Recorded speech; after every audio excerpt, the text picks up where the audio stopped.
How many women do you have? I have multiple women. I'm a polygynous man, so I have multiple wives. Wives, not girlfriends, not bitches. Nah, wives. I don't want no bitch because she low in resonant frequency, and I vibrate high. She can't do nothing for me. She can give me some pussy, but after I bust my nut, then what?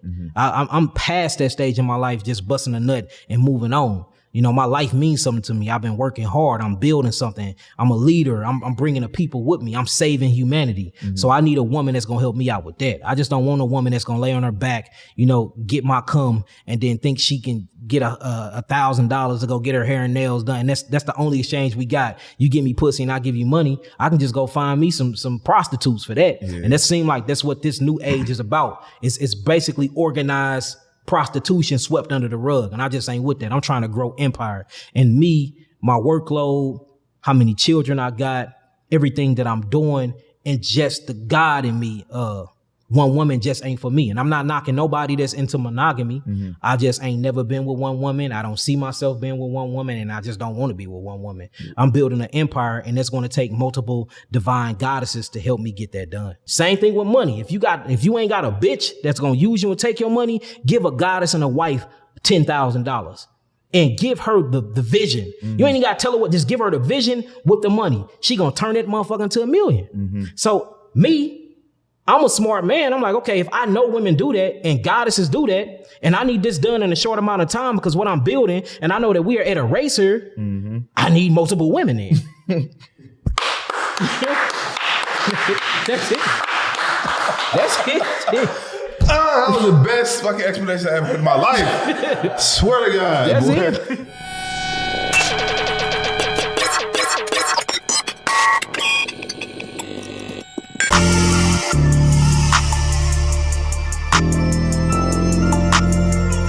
Describe myself in 2 words, rich and unemployed. These stones cost 2 birds. Let it count it when she bored. Deposit hit checks clearing, ayy, nothing void. I know that ain't my ex calling, null and void. Where we going? Money going up. Welcome to the Rich and Unemployed podcast. I'm your host, Jonathan Dubuton, aka Finesse. And before we get started, make sure you guys check out the Patreon, check out the website for the merch, www.richunemployed.net. And I got a very, very special guest, bro. This guy got so much knowledge. Go ahead and introduce yourself, brother. My name is Yahki Raphael. Everybody call me Yahki Awaken. Yahki. I'm a naturopathy herbalist. Basically, I don't want to say heal disease because I don't believe in disease. I believe disease is an illusion. But basically, I'm a master in detoxification, and I specialize in detoxification in mind, body, spirit, and soul. And we have a bunch of healing success what we verse in so-called incurable diseases. So-called. You've been like on our podcast run. Like I see you everywhere. Every time I'm scrolling on TikTok, Instagram. Are you are you purposely doing this? It's like go on these podcasts, spread this information out, this knowledge. Yeah, I'm doing this on purpose. I just feel like I need to be yelling this from the rooftop because when you look at our people as a collective consciousness, our consciousness needs to upgrade and expand, but I see that we are going in a downward spiral.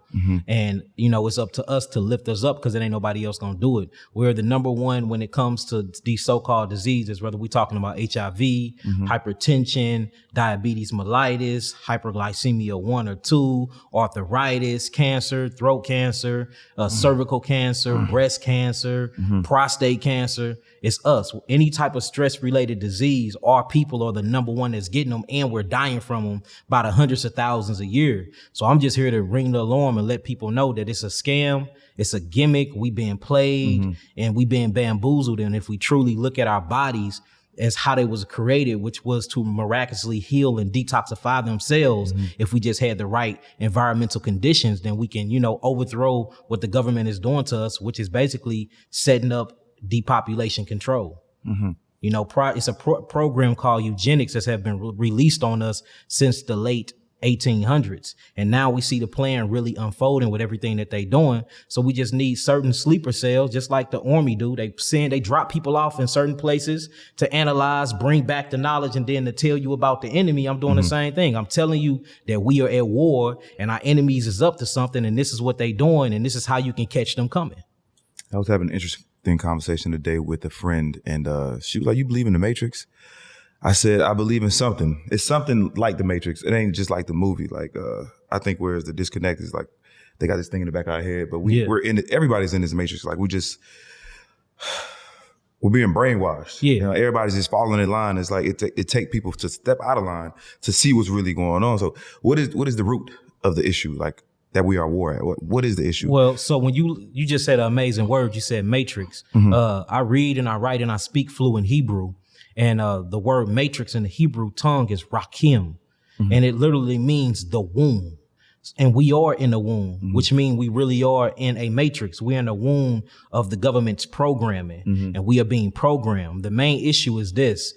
In order for them to profit, in order for them to control the world and control the natural resources, they will have to have some type of slave. Well, if we are the original beings here on earth, because I'm claiming that we are gods and goddesses of this realm, we just don't act like it due to the subliminal programming, due to them paying trillions of dollars a year to promote all of this propaganda to keep us in this low vibrational frequency that we in order for us to really accept them for being at the highest and we basically accepting ourselves for being at the lowest, we will have to be stripped of our identities. And that's what's happening. They stripped us from our identities. They stripped us from our culture. They stripped us from our education. They stripped us from everything. And when you strip a people from that, people going through something called amnesia. So we forgot who we was. So since we forgot who we are and a person don't know who they are, it's easy to just tell somebody who they is.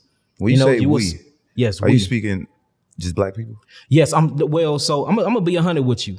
I'm speaking about melanated beings, but now it's at the point where it's even beyond melanated beings that are suffering from slavery. This is a global thing. It's literally 1% versus the 99%. And included in that 1% is other species or what they would call race of people. But when I speak, I'm always speaking to my people first, which is the aboriginal melanated beings of this whole entire globe.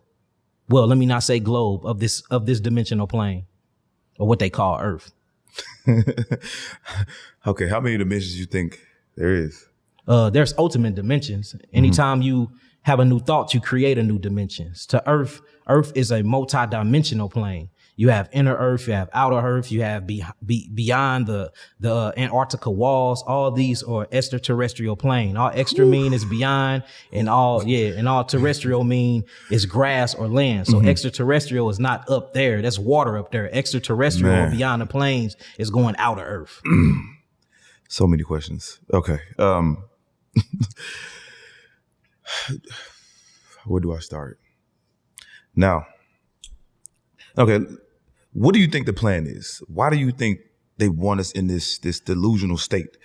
That they want us stuck, they want us in this matrix. What do you think the overall plan? They just to keep us? I just believe we are messing with a incubus and a succubus type of entity. And I think that this entity literally survive and thrive off of fear and off of blood and off of catastrophic of events. I don't believe that whoever is even yielding forth this plan is human.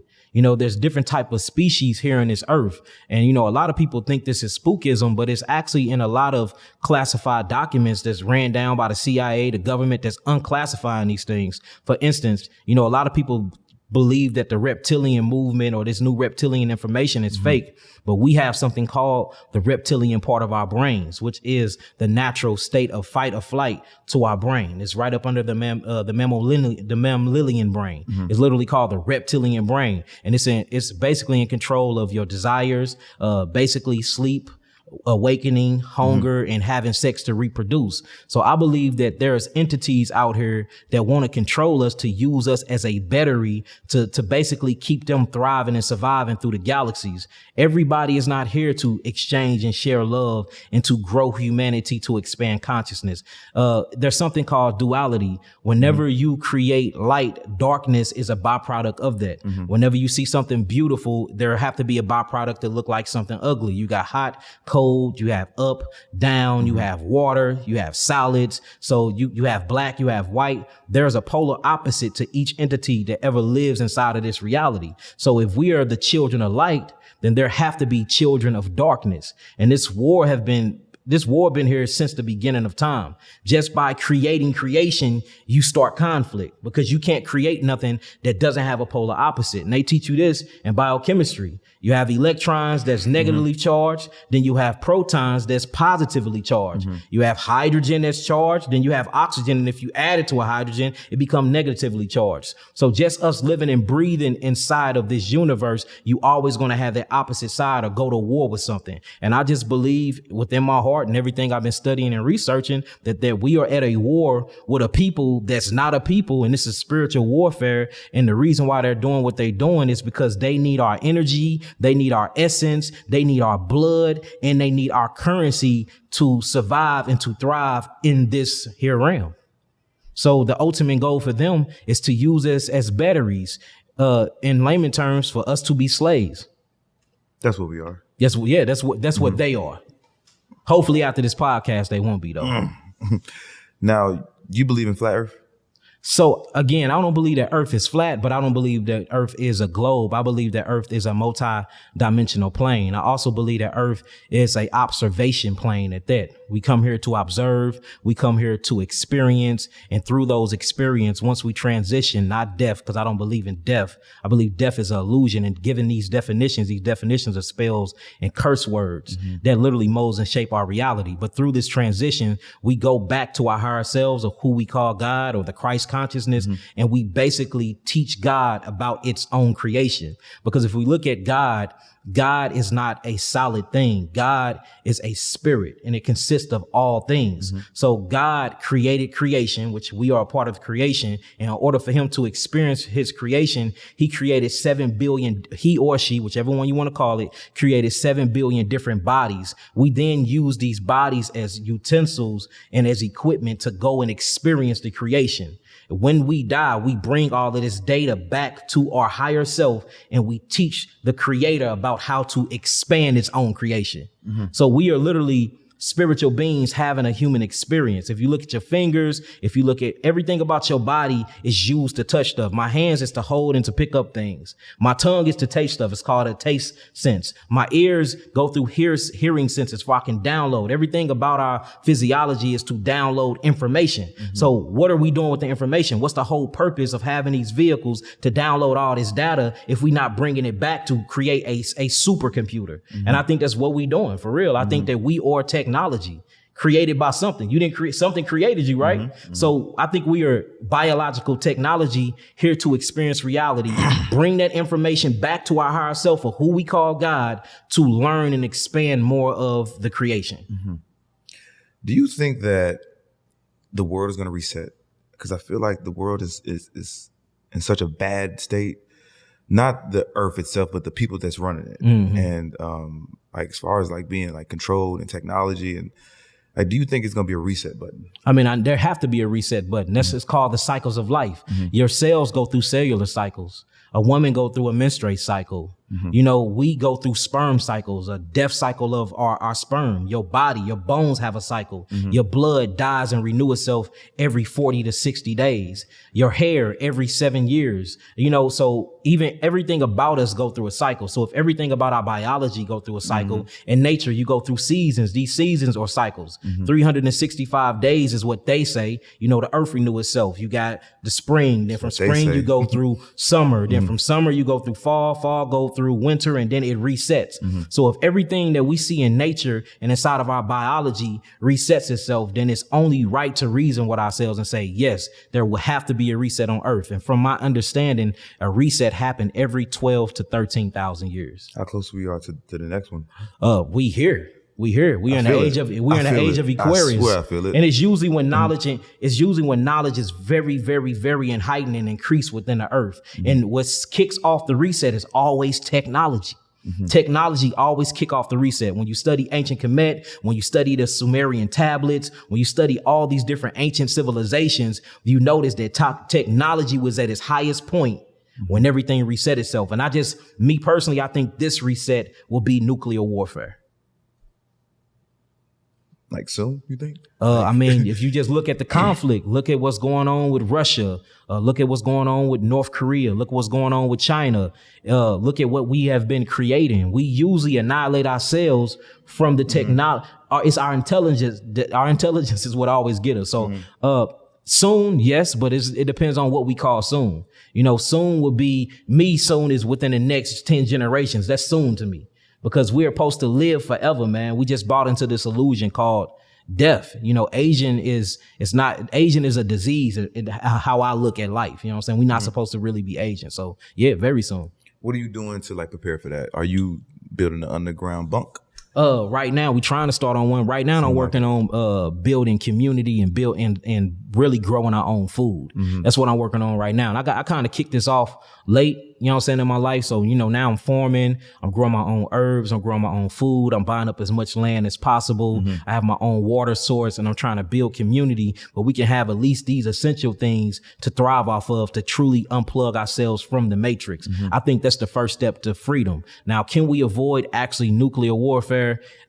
I don't believe we can. You know what I'm saying? Will I live to see that? I don't know. Hopefully we raise the vibrational consciousness of Earth high enough where we can actually telepathically change the whole entire collective and it won't be nuclear warfare. I believe that's one of the main reasons that we're here, to uplift humanity, to change the way we think, and we need more critical thinkers. And I think I'm one of them people that's here to make you question everything, for we can lift our vibrations, for this won't happen. So hopefully it don't happen. But no, I'm working on building an underground bunker. But right now, my main goal is, you know, it's freedom, growing my own food, owning our own properties for we don't have to pay rent, growing your own food for you don't have to spend your dollars at the dollar store, having your own water source for you don't have to pay no water bills. If truly landing, because we came here to land.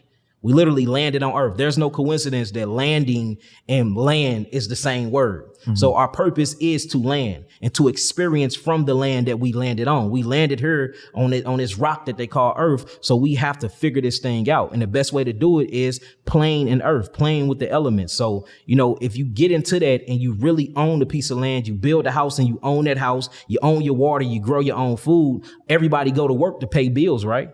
You go to work to eat, right? You go to work to make sure you're drinking the right water, for clothes and all of that. I'm trying to build an ecological system where you get clothes from the sheep that's on your land. You drink water from the actual geothermal well that's already on your land. You living in a house that you own that you ain't got to pay rent for. So if all you getting your electricity through solar power, you figuring out how to work with free energy, and you ain't got to pay no electrical bill. You ain't got to pay no sewage bill because you got a septic tank in your yard. We trying to teach these basic necessities to the people, because the moment that you are doing all 6 of these things, you don't have to pay nobody for nothing, and the land make money for you. And true money is not a dollar bill. True money is assets. So if we can create these assets, we can literally back ourselves up out of the matrix. And once we don't need the matrix, what they gonna do? They powerless at that point. Let's speak about food, because food is like maybe the number one thing that lowers your vibration. Yes. You would agree? Why is it so important to grow your own food? What do you think they're doing to the food and that you had to grow your own? What do I know they doing to the food? What do I know? They are contaminating the food. They're bioengineering the food. They're gene splicing the food. Yeah, most of the food. For instance, let's do it like this. If you don't grow it, you can't trust it. That's a fact. If I didn't roll it, I can't smoke it. You see what I'm saying? For Same sure. thing with that. So we gonna cast stones on all of them. We don't hide our hands either. We gonna cast stones on all the big food mafia, who you call the big food industry. But what they're doing is they're genetically modifying the food, because when you eat genetically modified food, it genetically modify your DNA. They're trying to control us. The best way to control anybody is by the food, because food is essential for life. That's what sustains the biomolecular structure, or what we call the avatar. So if I can get your food and control your food and make you think that food is the only thing you need for energy, which is not, that's why we got to change the curriculums in the books. These books are lies, bro. And we going to school and we learning the propaganda and we learning their lies and we teaching it like we smart. Nigga, we are not smart. Teaching their own lies that they put in the book to keep us enslaved. But yeah, they messing with the food is because we have bought into the illusion that food is truly, truly essential and that's all we need. When you got breatharianisms where these are brothers that eat once a year and that's thriving out here. But if you believe in that idealism that food is essential for the vehicle, which it is, but I'm talking about solid food, then your body and your biology, it molds to that belief. So if food is essential for you and I control your food and you have these addictive behaviors to eating food, all I have to do is tinker with the genes inside the food to mess with your genes. So what do? They spray insecticides, pesticides, herbicides all over the crops. Not only if they doing that, but they're polluting our air. They polluting our air. They got chemtrails everywhere. So now there's people even growing organic food. But guess what? A plane fly by every fucking day and drop chemtrails on the food. So it's like we're coming into a position where we either going to have to mutate or die. Because it seemed like now they messing with the vegetables. Bill Gates got this new thing called a peel where he's spraying these coats around your fruits, saying it's preserving it more. But when you get into it, it's gene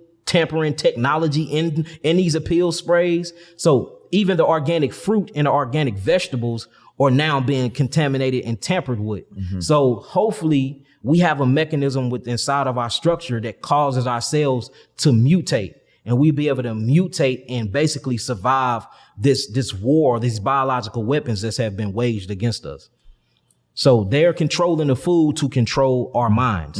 And yes, you are right. Low vibrational food make your energy low. If you look at the cells, our bodies is made of 150 trillion cells. Each of these cells have a 0.0 watt that actually emits from your cells.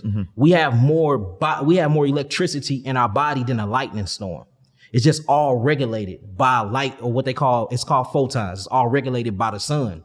So if I can get you to lower your hertz, when I lower your hertz, different chemical change reactions take place in your body, and this basically free up what you would call the immunological system. I don't believe in an immune system. I believe in something called the lymphatic defense system. So if I can weaken your lymphatic defense system, then this will actually change how your body interact with the environment. And I can put whatever information I want to put in you. I can tell you anything. So this is systematic warfare. It's not just with the food, but it's with education. It's with relationships. It's with culture. It's with the way we raise our children. Everything that we do. When we wake up, the moment you open your eyes, you are at war. Just think about it. You get up, you go to the bathroom, and you brush your teeth. First thing you use is fluoride or chlorinated toothpaste, which is going to calcify your pineal gland.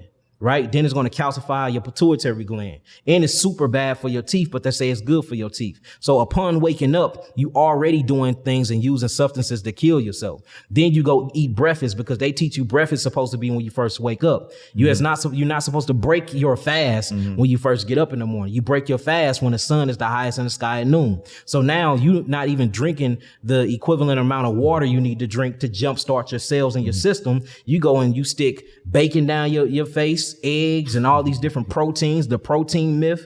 So when you really see what's going on here, we have been mind fucked to such a high level where we think killing ourselves is actually a good thing. We try to explain this to people about the toothpaste and deodorant.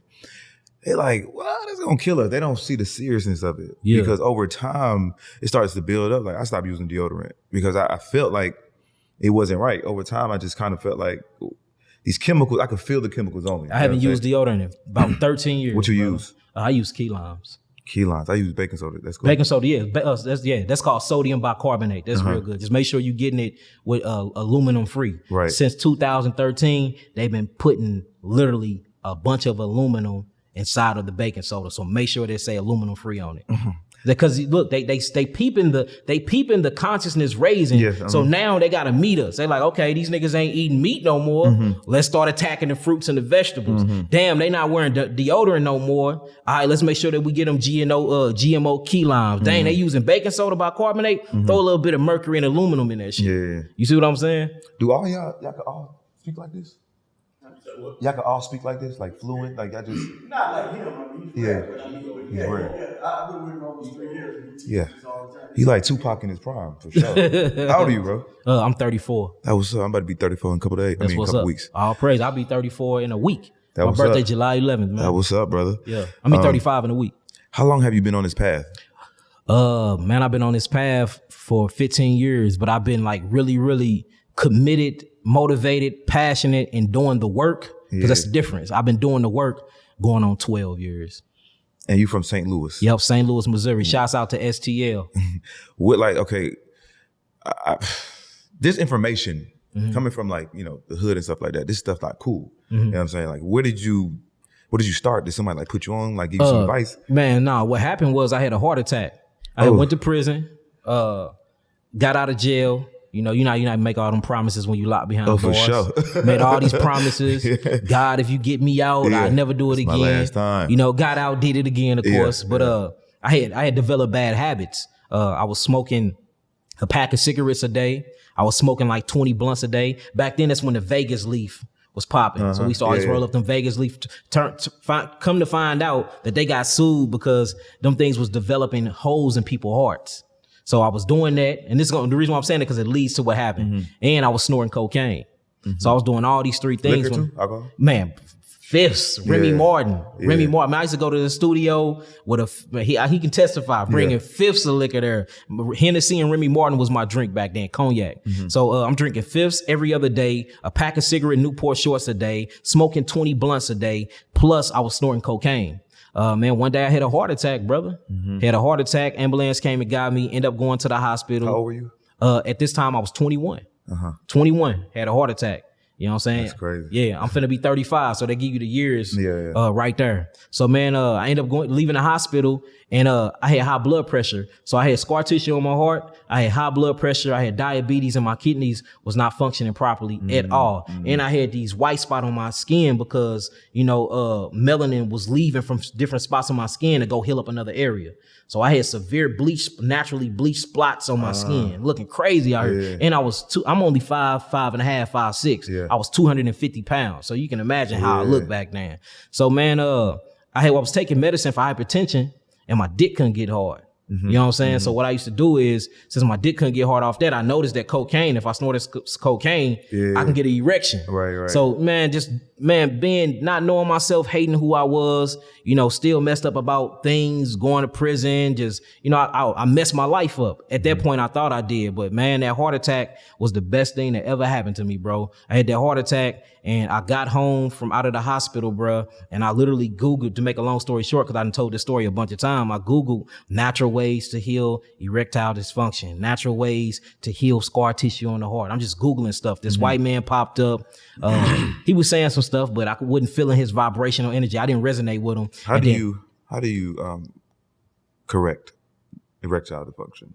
A lot of people got that. I'm finna tell you. All right, look, let's go through the story now. I'm finna tell you. So look, I'm watching YouTube, and this white man popped up. I wasn't feeling him, so this suggestion came up on YouTube, and it was Dr. Sebi, bald head man with a gray beard, talking about I've healed leukemia, sickle cell anemia, lupus, HIV, and I'm looking like he lying through his teeth. But I kept listening, and it started making sense about what he was saying. So I have an addictive personality. That's the reason why I was on cocaine and all of that, the way I was, smoking 20 blunts a day, that's an addictive personality. That's the reason why I'm so knowledgeable, because I have to read and I have to do my clinical trials. But anyways, I'm watching him. I end up getting so addicted, man. I watched him for like 48 hours straight without no sleep. And basically that fueled me, and that sparked my intuitive path and my purpose, man. So I ended up learning about him, learning about the fig tree, learning about his wife at the time, which was my eye. And basically I started learning about herbs, and I said, you know what, I'm gonna do this myself. So I took herb classes. I started messing around with botany. I started diving deep into herbs. I created my own compounds, and I went on a liquid fast, at H3O2 all juice fast. And I did that for 120 days, man. I lost so much weight. I was looking like skin and bone, but I went back to the doctor. I ain't had no more scar tissue on my heart. My kidneys was performing at 100%. About the 90-day mark, I woke up, my dick was hard as a rock. So I realized, like, dang, it was all of the waste that I had building up and accumulating within inside of my cellular structure. And that was stopping that was stopping my circulatory system from getting blood throughout my penis and my shaft. But once I broke up all that coagulation of toxemia that was in my body, and blood was able to flow through my lower extremities better, man, I woke up with a hard on. And I remember watching a segment on Dr. Sebi, and he said around his 30-day marker, his 60-day marker, or something like that. He said he woke up and his dick was hard.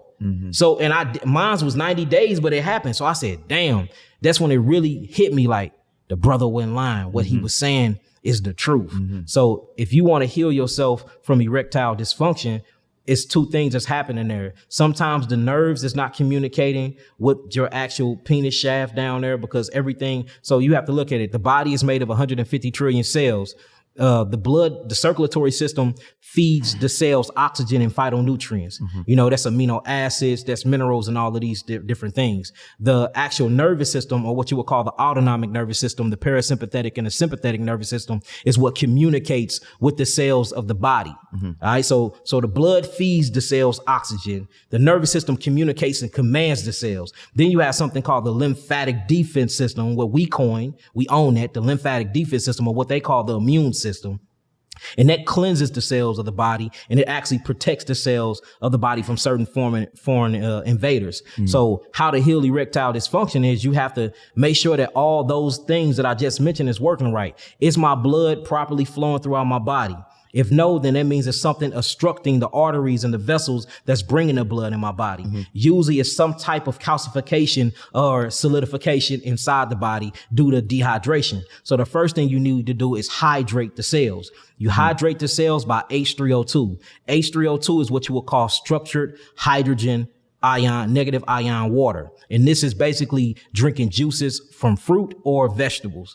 All right. Next two, you need to make sure you're getting the proper amount of H2O in your body. And this H2O is basically H plus OH negative when you look at it in chemistry. This is the first chemical change in what they would call photosynthesis. And this is regular spring water that rolls through the earth on a rock bed that collect minerals from the rocks. So natural spring water. So that's what I did. I loaded up on 40 ounces of of fruit juice and vegetable juice a day. And I did 10 ounces of water a day. And I did this for 120 days. No food, no solids. No solids at all. So this started breaking up all that coagulation in my body. Man, I was urinating like a motherfucker, man. I was getting very edemic too, where my legs were swelling up because I was drinking so much water. But I wasn't thinking at that time, I didn't know the knowledge that I know now, but it still worked even though I was going through trial and error on myself. So you have to break up the solidification and the calcification inside of the vascular system, right? That's the first thing. Now you got blood flowing properly.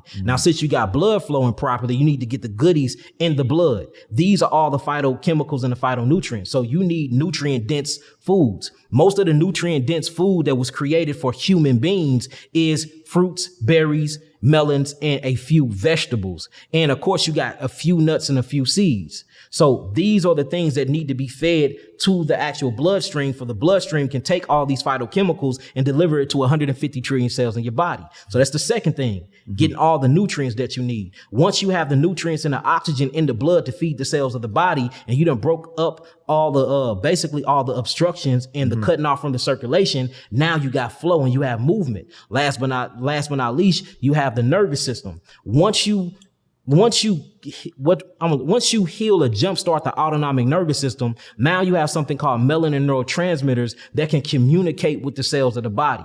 So now when you get arousal by the limbic system, because that's where arousal comes from, that's what gives you your sexual desires and make your dick hard anyway. It happens mentally first. Your dick just don't get hard for a reason. You see a fat ass or something, you get turned on, systemically by the mind, you know what I'm saying? This is a stimuli.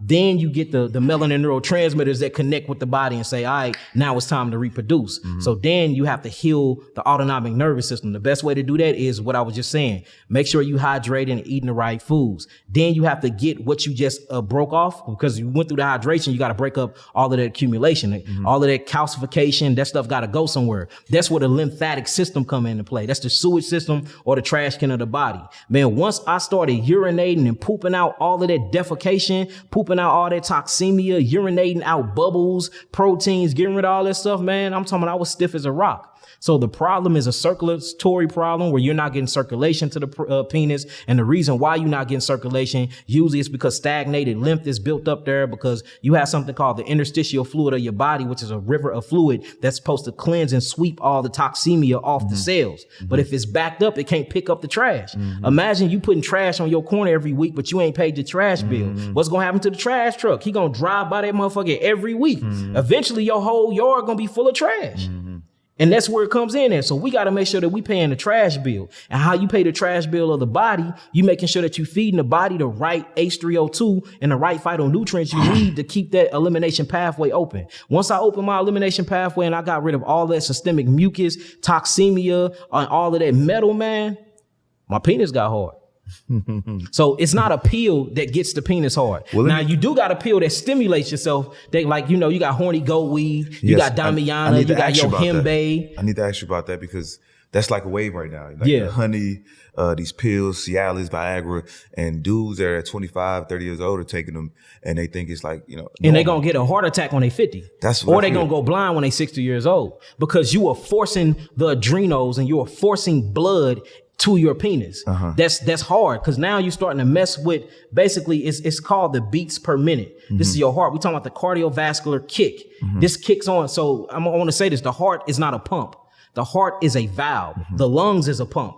What the heart does is a valve mechanism that controls the cardiac output of blood. When you taking these pills and stuff like that, one thing you're doing is you're tricking what you would call the hippocampus. So you're tricking the hippocampus of the brain and you're speeding up the adrenaline of and cortisol of your adrenal glands. So when you speed up that, what happened is the adrenal glands will communicate with the heart and tell it to open up its heart valve to flow more blood out throughout the whole body. You're literally forcing blood beats per minute to push itself. And we talking about biometric pressure too. So you're repressurizing blood to basically shoot down to your penis area to get that hard on. And that's the reason why the side effects be a heart attack. It'd be high blood pressure, which can make you go blind because all that biometric pressure build up in the back of your optic nerve. It can blow an optic nerve. Now you can't see no more. You know what I'm saying? You see heart palpitations happen from it.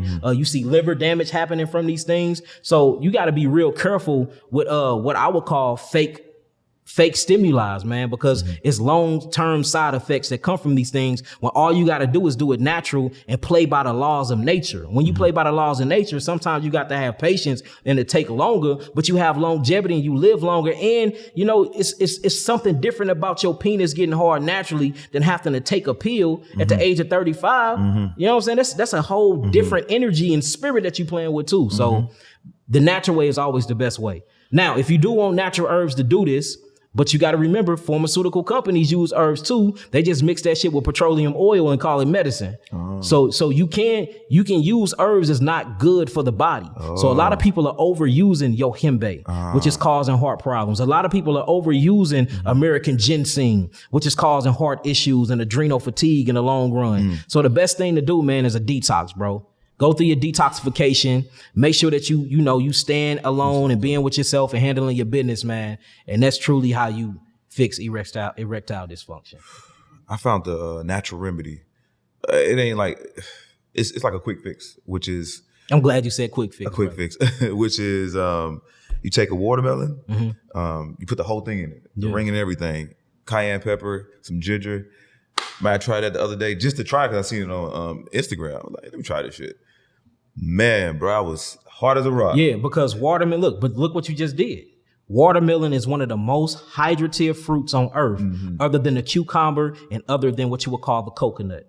Number 3rd is watermelon. Watermelon is at a 98 when it comes to actual water content, H3O2 within inside the fruit.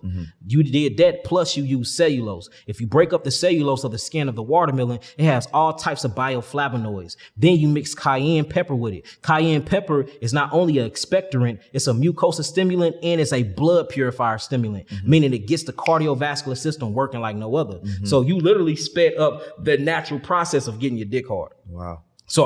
But that is a quick fix because, because you still got to clean out the penis, man. You have so many glands back there, especially if you haven't been circumcised. If you haven't been circumcised, you got more glands than somebody that is circumcised. And once these glands is filled up with mucus and they start solidifying, imagine mucus being in the area because acid's there. And then once acid get in the area, mucus expectorate more. Then it trips the thyroid and tell calcium to be leached from the bones because calcium acts as a buffering mechanism to acids. So you got mucus, which is a basically a hydrophilic material in your body with acid, which is very hot on a potential hydrogen scale at a 2.2. Then you mixing this shit with calcification, or what you would call calcite crystals, liquid crystals. That shit causes solidification. You literally you're solidifying an area of the body because you're not opening up the elimination pathways to get the toxemia out. That's what's happening to the glands. They're getting solidified and they're starting to calcify. If you break up the calcification, get rid of all the toxemia that's in the body, you wouldn't have no problem getting a hard on. And that's the reason why Dr. Sebi was humping in his 90s, having babies at 90 years old. I mean, come on, man. That's amazing. That's amazing. But his body was free of all of this debris that we are basically taking in from our environment. Juicing and smoothing. Now, what I've heard from juicing is like when you juice, it kind of take all the nutrients out. No, it don't take the nutrients out. They say it takes all the fiber out. The fiber out. Yeah. Okay. So, which one is better? I would choose. It depends on what you're doing. Smoothies for rebuilding, juicing for detoxification. Juicing. Wait. So smoothies for rebuilding, because with a smoothie, you can put everything, the whole entire fruit inside the smoothie, even the skin if you wanted to. Just blend it up or get you a real good blender and make a smoothie out of it. Add a little ice to it. Make sure the ice either coming from water in the ground or you get spring water and buy some ice block cubes and make your own ice cubes. Do not buy regular ice because it's full of contaminants. Oh my God. But full of contaminants. But smoothies is for rebuilding the molecular structure. Juices takes away the fiber. We do need fiber.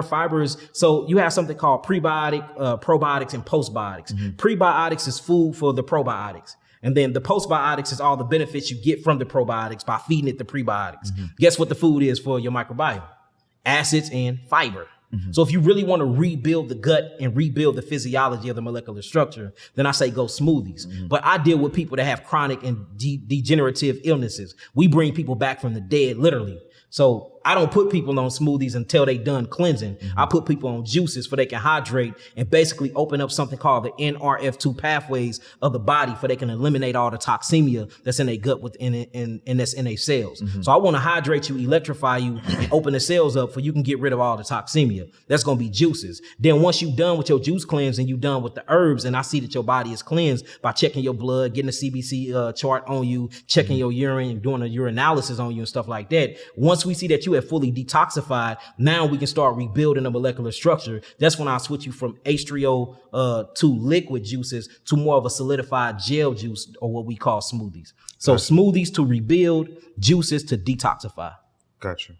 Now, I want to get your thoughts on weed because marijuana, now that it's legal, people feel like it doesn't damage you any type of way. Shit. What are your thoughts on marijuana usage and how we're taking it?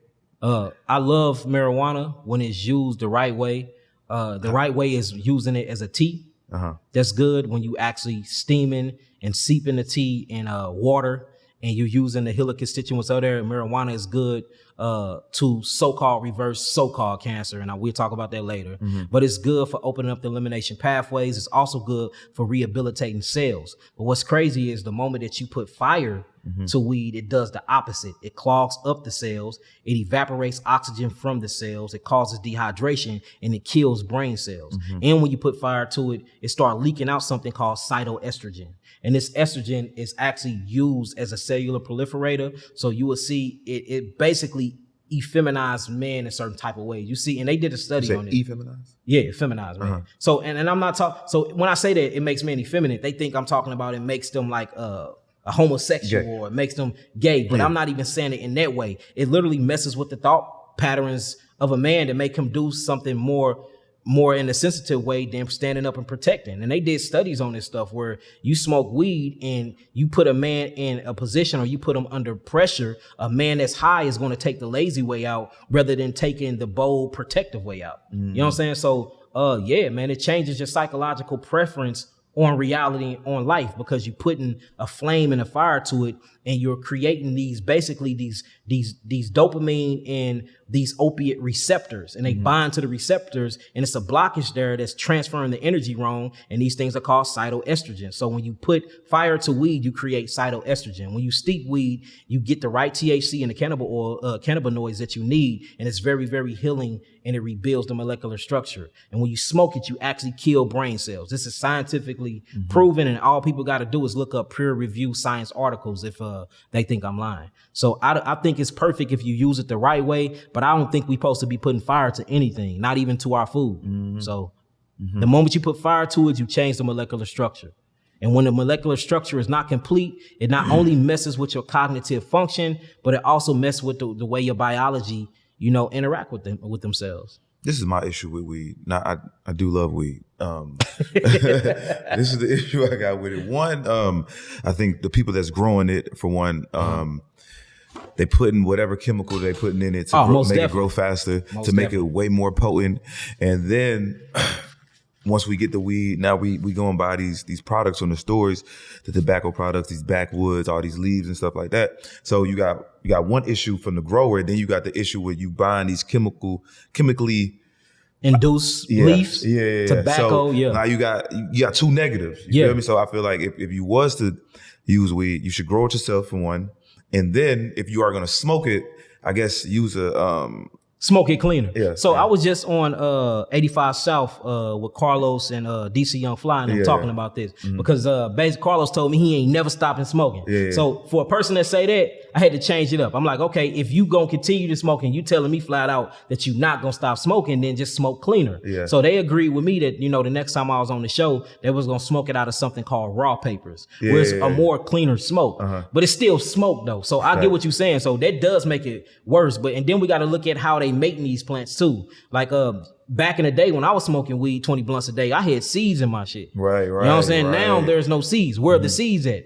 So they're smoking high. And look, we used to say it. I'm smoking on that hydro. Oh, hybrided weed. So we smoking hybrid weed. Not only is we smoking hybrid weed, but we smoking in the contaminated leaves, sprayed with all types of herbicides, insecticides, and pesticides. Then to stick this shit together, they got all types of glue inside of them to make these leaves actually work properly. Then you putting hybrid weed inside of them. Usually they making different type of plants that ain't supposed to be mated to create these hybrid weeds. Then they making them flavorful now. Notice that. They making them, and they spraying perfume on this shit, like making it smell a type of way. And then you going to buy that and smoking it. You might as well eat a pig, man. You might as well eat some pork. I'm just saying. So for the people that's saying, you know what, Yahki, to hell with that, I'm still gonna smoke my weed. I'm not here to judge you. Just smoke it cleaner. Get it as clean as possible. Make sure you got seeds in it. Homegrown weed is the best weed ever because you know where the fuck it came from. You know what I'm saying? Get you some good, strong homegrown weed and smoke it in raw papers or smoke it straight out of what you would call a pipe or something like that. Now, do you think that you have the same practices as Dr. Sebi? Nah. So I would say me and Sebi, we agree on a lot, but we disagree on a lot too. So I'm not a Sabian. I don't have the same practices at all with him, but I do give him his honors. Most I want to do a moment of silence for him if we can and bow our heads. Ashe.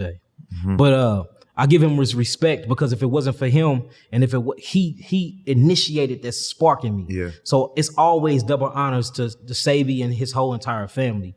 But as I started doing my own research and as I started diving deep into the work, getting my own clinics, having my own healing testimonies, I got clinics, I got herbal stores, we got access to laboratories. We really, really do the work. I am really a biochemist. I don't just say that shit. I am, I know that I am really a master herbalist. I got 1,000 hours in. Years ago, I had 1,000 hours in studying botany.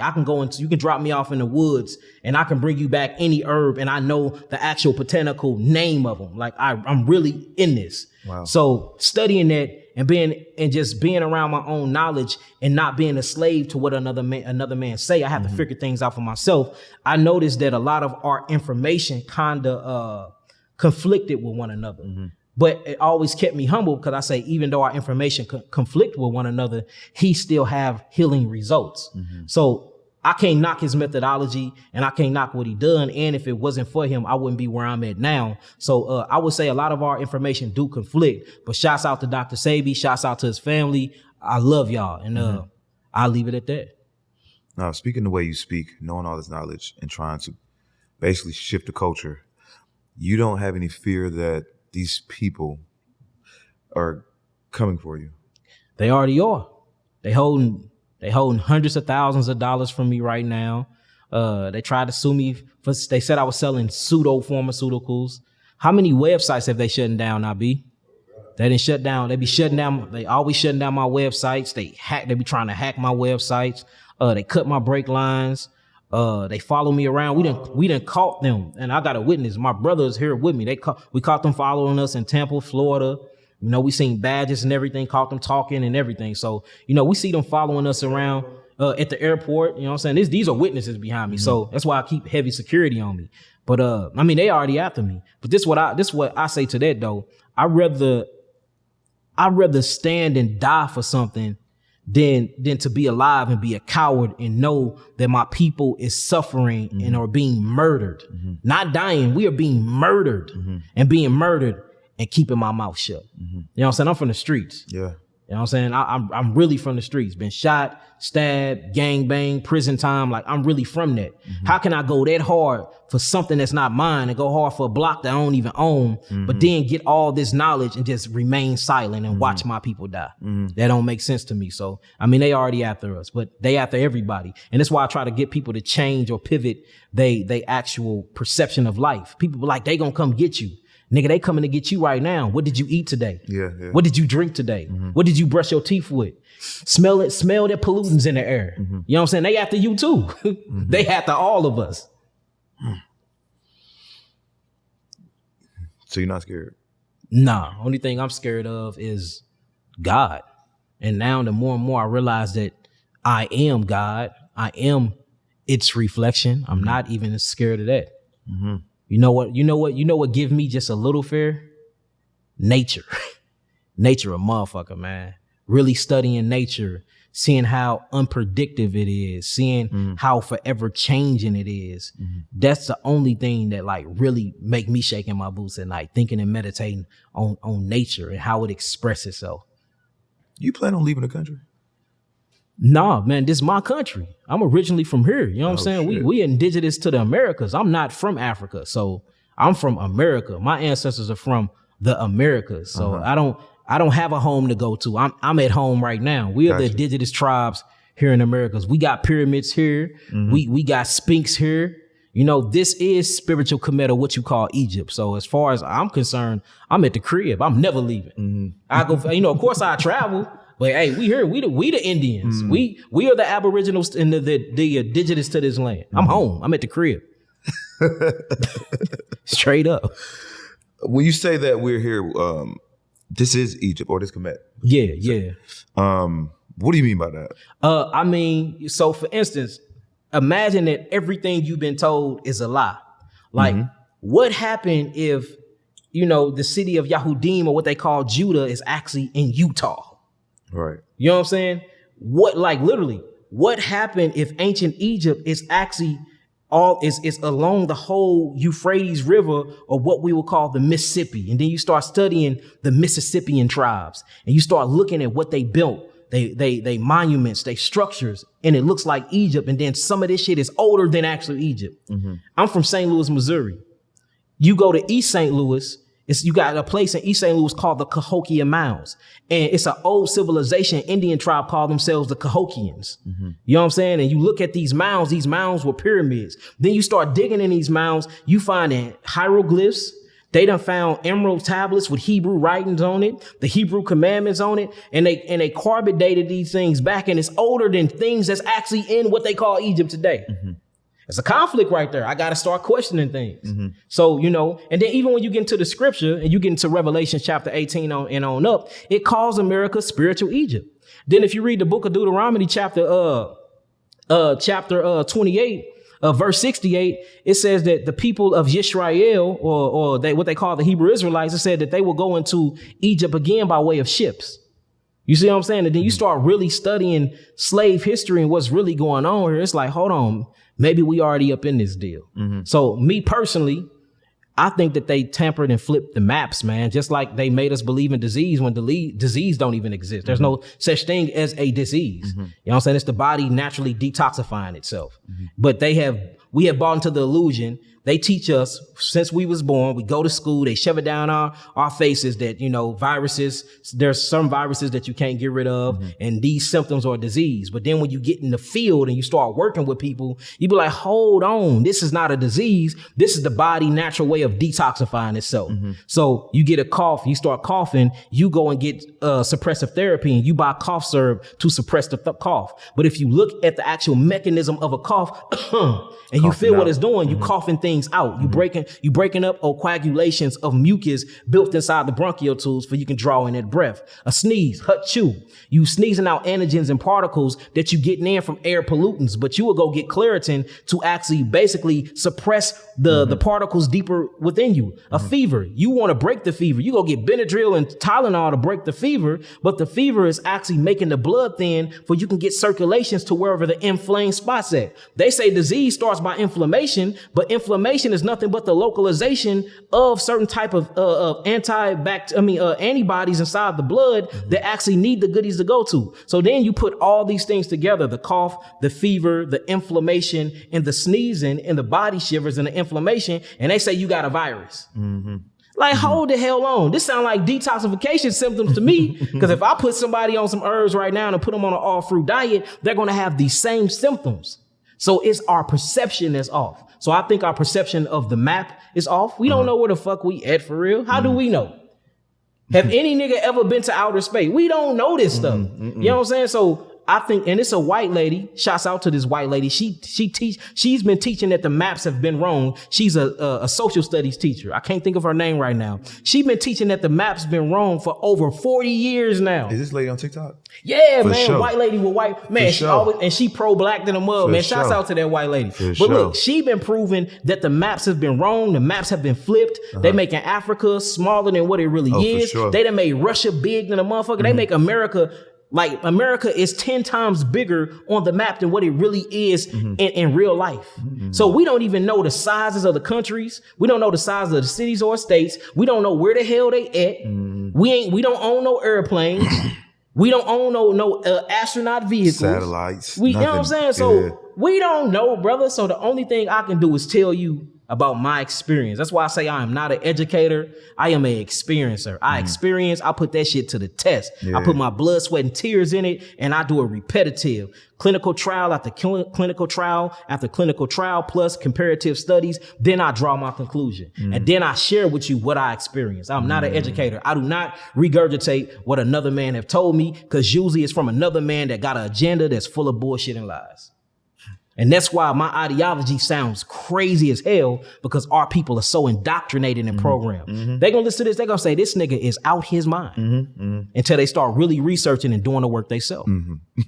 That's why I'm trying to like ask you the most basic questions, because I know that information is just too much for people to handle. Like even when I watch you on TikTok, like the average person, they can't sit there and watch a whole 2 minutes of you because it's so foreign to them. It don't make no sense But if whatsoever. you was really interested, if you knew what he was talking about, you like, yo, nah, this nigga know what he talking about. For real. So like every video, I'm like, oh, bro, know what he talking about. I mean, it's picking up though. You know, we getting podcasts everywhere. Millions of people. We always sell out all of our. We on tour right now. We always sell out all of our lectures. We up to 400,000 on Instagram. We up to more than 60,000 on YouTube now. After they took the other YouTube down, I had to rebuild that back up. They took my Facebook down when it was at 180,000. I'm back up to 80,000 on that. So every time I build up, they snatch my stuff down. But you know, we have millions of listeners, and then my website do numbers like Walmart, literally organic numbers. So it's millions of people actually listening to me. It's just be the niggas in the comments that be trying to throw everybody off. The niggas in the comments, man. These niggas on cocaine, they got them all type of shit. Talk about some. He don't know what he talking about. He on the Percocet right now, man. Straight up though. But yeah, like even with me, man, bro, like I try to like raise consciousness, but I do it in a different way, bro. Like I do it in an entertaining way, but like I try to like bring people like you on or tell people like how I eat. You know what I'm saying, bro? I'm on a fruit and veggie diet. You know what I'm saying? That's how I eat.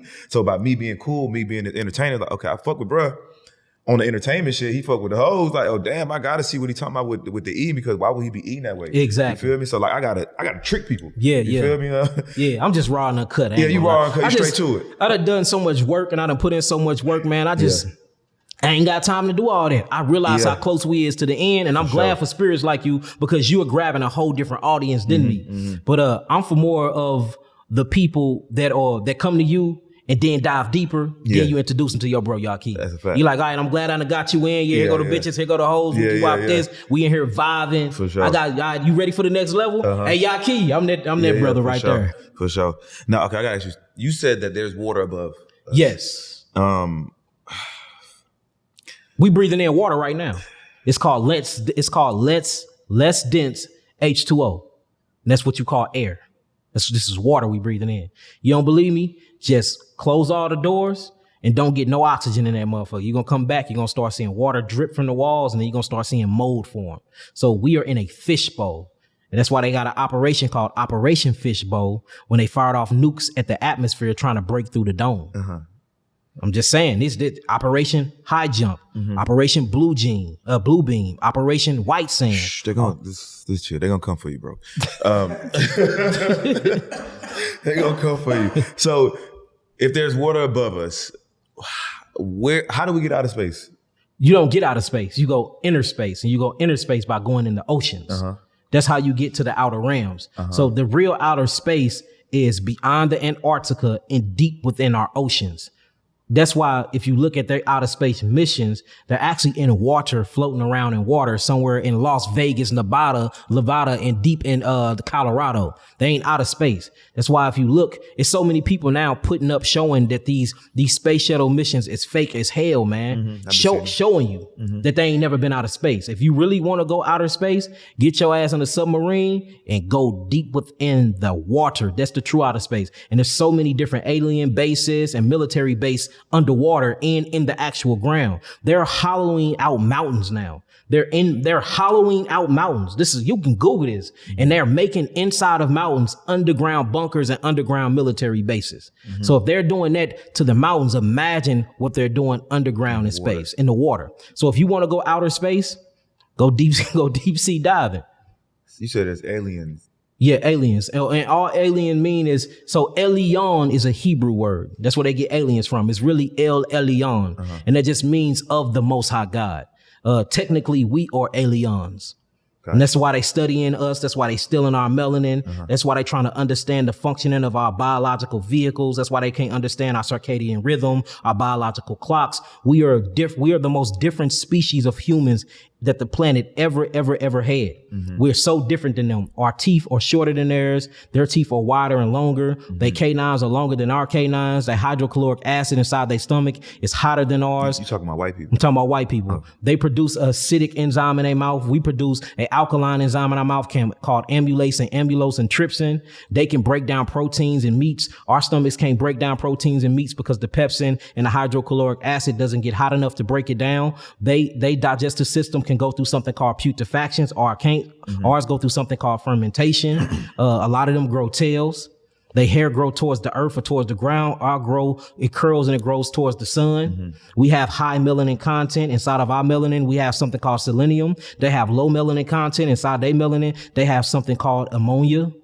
And they have a high sulfur concentration inside their cells. And that's why when they get hot, when it get hot outside, they get colder, or if it get cold outside, they get hotter. That's why you can see a white man running in Daisy Duke shorts in the middle of the winter when it's 20 below freezing. He got on a tank top and he hot.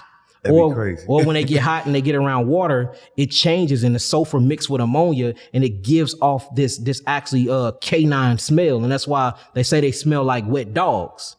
You see, this is all scientifically proven. And I'm not saying that to talk about them or nothing like that.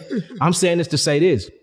We are biochemically different, and our molecular structure is structured different, and most of our cells function different. If you look at the vaginal canal of a black woman, she have more diverse bacteria inside her vagina than an actual white woman. We have something called HeLa cells, Henrietta Lacks cells, where the black woman have immortal cells that doesn't die. But theirs die every 40 days. That's why if you see a black woman vagina, she is more prone to what you would call bacterial disorders, or what they would call yeast disorders and yeast infections, than a white woman, or these really yeast infections, or it's a really diverse portfolio of bacteria, and these bacteria know how to accumulate when acids is in the system. And that's why I said we have to change the curriculum books, and we need our own education books, we need our own curriculum books, we need our own culture, we need our own teachers and everything, because we are our own biological entities, and we operate very, very different from anybody else on a cellular molecular structure. We are different. We think different. We come from melanin.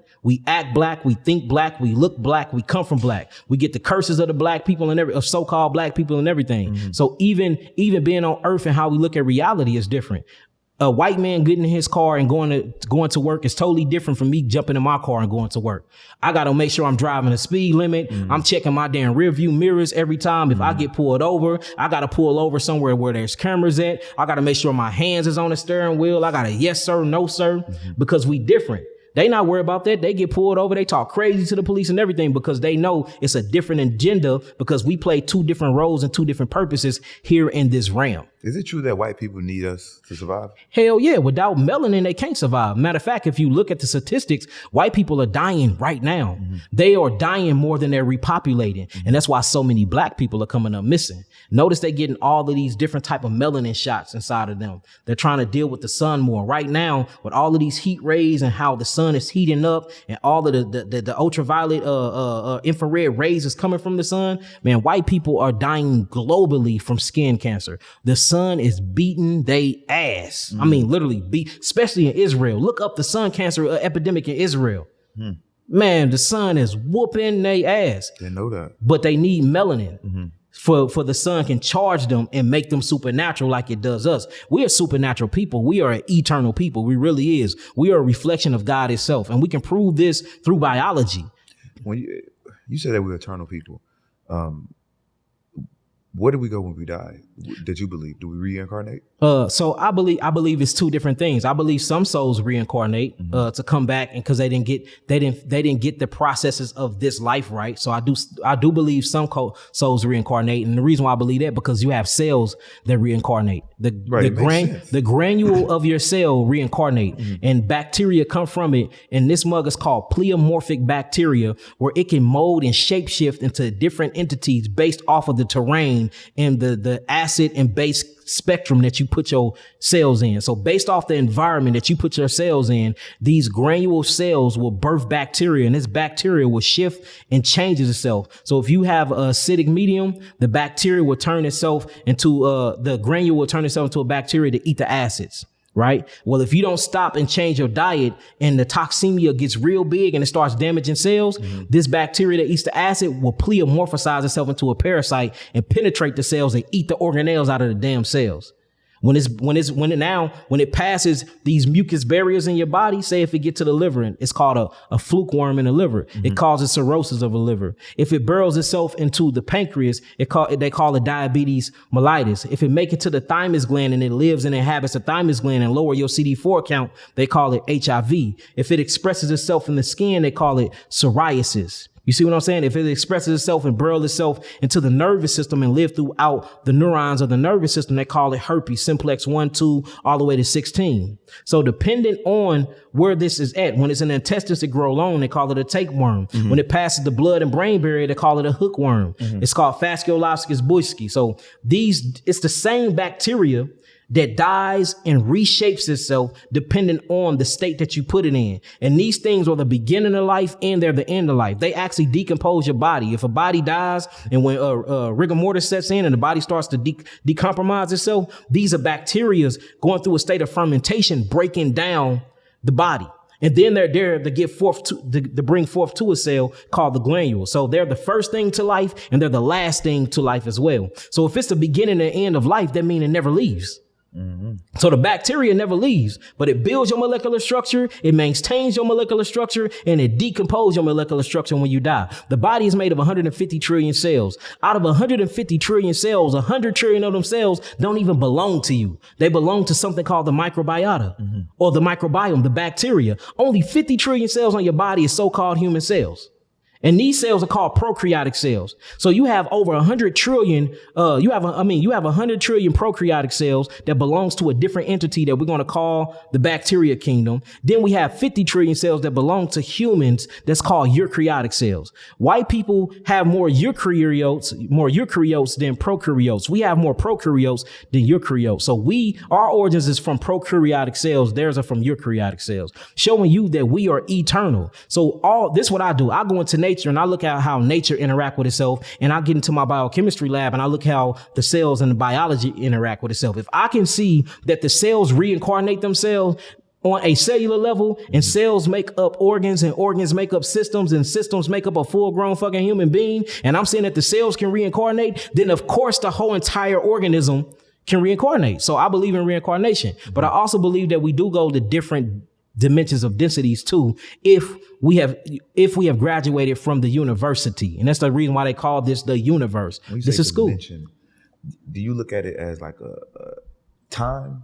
No, I don't believe in time. Because all time is the measure between a point and a point. When you measure the distance, that's what you call time.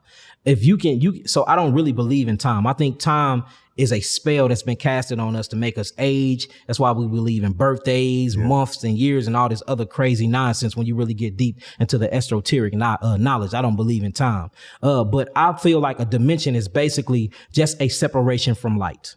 That's all it is. So for instance, if I take this money right here, this is a dimensional plane.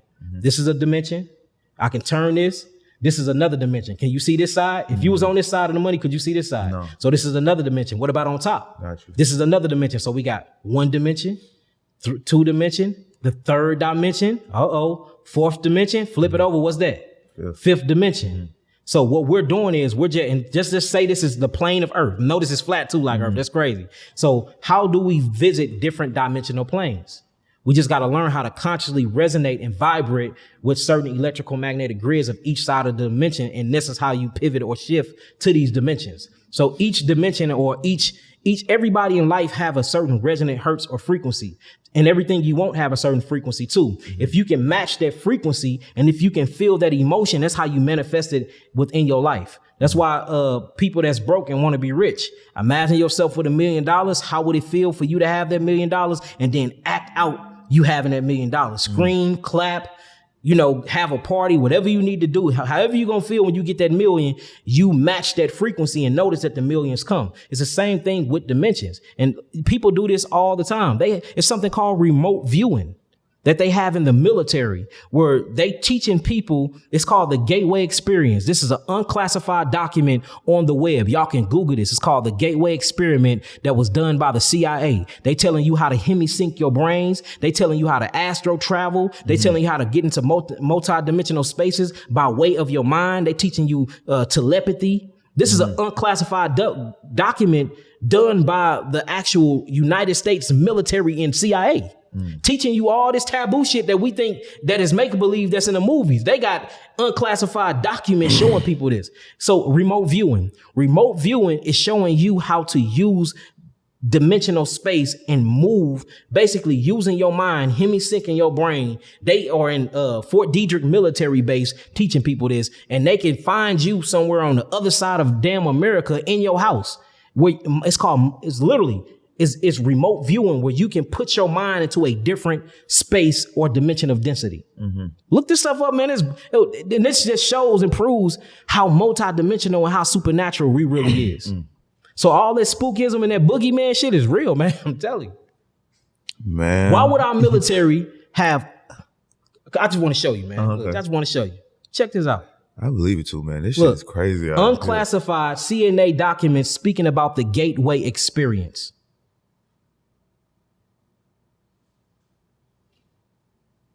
What that say? What that say, brother? Read that for me. Central Intelligence what? Agency. Let's click on it. We on CIA government website, brother. Yo. This the CIA. Watch this. Man, wait till you see this paperwork. I'm gonna send it to you. Look, what boy? Look, this was done by commander of U.S. Army Operational Group at Fort Meade, MD. So I had it wrong. I said Fort Detrick Military Base. So they not in Maryland, Fort Detrick. They at Fort Meade. Now check this out, man. They got paperwork and everything showing you how to hemisync your brain, and it's basically showing you how to step outside of your biological system. And look, they said some people will call this a cult or dogmatic frames and references, but they doing all of these different things to open up the gateway and hemisync the brain. Man, they got articles and everything on this, brother. Look, what this show? This is your brain, man. Oh, wow. Is it a way I can show this to the camera? That camera. Let's see. Oh, man. There yeah, you go. there you go. Right Look, there. that's your brain. They showing you how to hemisync your brain. Look, let's just read this. Motor cortex, sensory cortex, the third ventricle. They talking about opening up the pineal gland of your brain through certain breathing exercises and meditations, bro. Look, the motor and sensory cortex and the third or lateral ventricles of the brain. Now check this out. Let's just start reading some of these words because each one of them, they give it a program. What they say? The what? Kundalini psychosis and transcendent program, showing you how to raise your Kundalini energy, bro, your sexual energy, and use this energy to transmute or alchemize your reality. This is the gut, bro. We on the CIA.gov, my nigga. That is crazy. Hold on, bro. Get deeper.